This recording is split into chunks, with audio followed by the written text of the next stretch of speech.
అన్నమయ్య జిల్లా రాయచోటిలో అయ్యప్ప స్వాములు నిరసనకు దిగారు. రాత్రి అయ్యప్ప స్వాములు ప్రయాణిస్తూ ఉన్న బస్సుపై అల్లరి మూకలు రాళ్లతో దాడి చేశారు.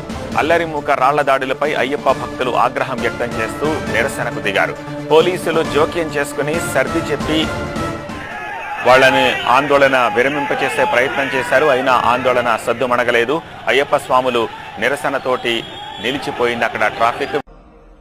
జై హనుమాన్ జ్ఞాన గుణ సాగర జై కపీశ దిగులో జాగర